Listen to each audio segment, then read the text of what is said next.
Brings us to the next little section. Answering questions. And it's really important to have a format when you answer questions. And by that, what I mean is that you have some sort of organization, because if not, you could be too short, too long, you could be rambling, you could be off topic, all those sort of things. And I have a really, really simple formula that I use and that I teach other people to use. And if you just want to draw 3 snowmen on the back of your page, and first one is the top, the head part is, what do you believe? And that is, so when you're asked a question, the first thing is, what is your philosophy? What is the thing that you understand about that topic? So if it's conflict resolution, what are your beliefs about conflict resolution? If it's dealing with program planning, what are your beliefs with program planning? If it's dealing with a quality, tell me what your beliefs are with that quality. So for example, flexibility. I said, well, a key to any job is to be flexible. If you're going to be able to work with any staff member, with a variety of staff members, it's really important that you're flexible and open to other people's ideas and thoughts. There's the beliefs opening statement. Okay. Second part is, what does it look like? So when you're answering your question, what you're doing then is you're saying, okay, we'll go back to the flexibility question, okay? So for example, and you would go into an example of, you're working in a grade level team, you're working to plan a unit, everybody has their thoughts and ideas. There's a couple things that you really, really would like to do, but other people have got some interesting ideas too. It's the give and take, it's that. So there's your example of that. And then the final one is, how have you demonstrated this?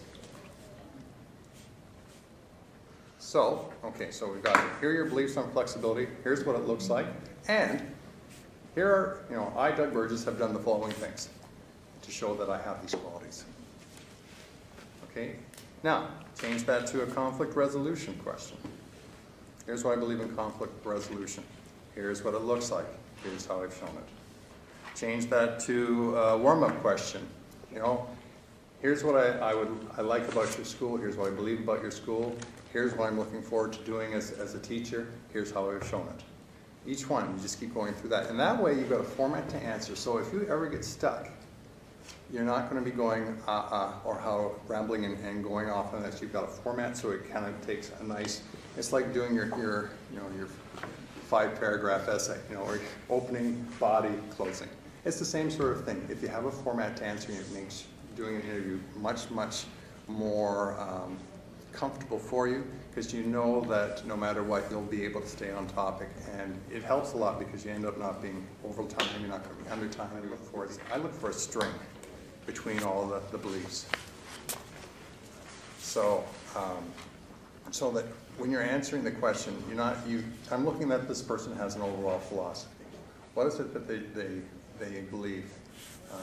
And generally, the people that I hire, the strings that I'm looking for are, really, really good social cognition, because that's the hardest one to teach anybody. So, I can teach you about program, I can teach you about conflict resolution, I can teach you about. It's really hard to teach you how to get along with people. Okay, so I look for a lot of people things, the people skills in there. And the second thing is I look for the lifelong learning aspect of it. So when you're just, how have you always, been excited about learning? Because if you have that skill, in 20 years' time, when you're still teaching all that, you're still looking for new things, you're still interested, you're still excited about your job.